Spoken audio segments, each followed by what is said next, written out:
దానికోసం ఎవరి కారు ఒక సంఘంగా కాకుండా ఈ సంఘాలకి బయట ఉన్న వ్యక్తులు కూడా చాలా ప్రజాతంత్రవాదులు ఉన్నారు. వారు కూడా సమాజ అభివృద్ధి ఫలాలు అందరూ అందుకున్నప్పుడే మరి అంబేద్కర్ ఆశించినటువంటి ఆ సమాజాన్ని మనం చూడగలుగుతామన్నటువంటి ఆలోచన ఉన్న వ్యక్తులందరినీ కూడా ఇట్లాంటి కార్యక్రమాల్లో భాగస్వామ్యం చేయడం అనేది వెంకటేశ్వర గారి దృష్టికి నిదర్శనం. మరి అంబేద్కర్ గారు చెప్పినట్లు ఆయన దగ్గర 2-3 అంశాలు నేను బాగా ఆయన చేసే కార్యక్రమంలో నేను అబ్జర్వ్ చేయడం జరిగింది. బోధించు, సమీకరించు, పోరాడనే అంశాన్ని ఆయన జీవిత ధ్యేయంగా చేసుకుని మరి ముఖ్యంగా రాజ్యాంగాన్ని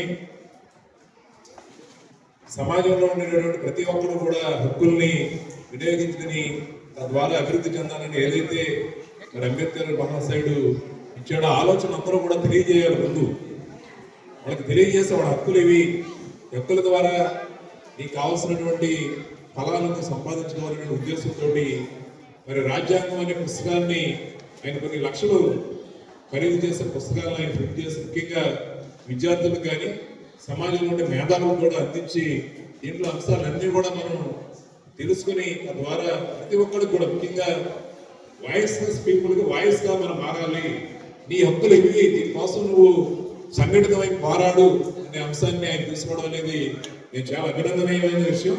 ఎందుకంటే అదే కాకుండా మీరు రెండవ అంశంగా నేను చెప్పినట్లు ఈ సంఘాలకు సంబంధించిన వ్యక్తే కాకుండా సమాజంలో మరి మంచి విశాల భావజాలంలో వ్యక్తులందరినీ కూడా దీంట్లో సమీకరించి వాళ్ళ ఆలోచనలు కానీ వారి యొక్క సలహాను కూడా తీసుకుని సంఘాలను ప్రదర్శన చేయడం కోసం మరి ఆయన చేసినటువంటి ప్రయత్నం చాలా అభినందనీయం.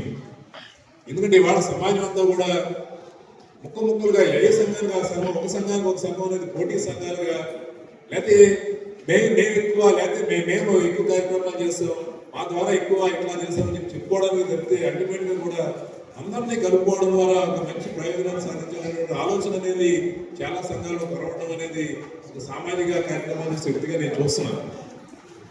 ఎవరైనా కూడా మంచి ఆశయంతో పనిచేసినప్పుడు ఆ సంఘానికి బయట ఉన్న వ్యక్తులు కూడా తప్పనిసరి కూడా చేయాల్సిన అవసరం. ప్రతి సంఘం కూడా ఒక ఆశయంతో ఒక ఆలోచనతో పనిచేస్తుంది. దాని వెనకాల ఉన్నటువంటి ఆ సూత్రాన్ని మనం తెలుసుకుని అందరం కూడా సపోర్ట్ చేయాల్సిన అవసరం ఉంది.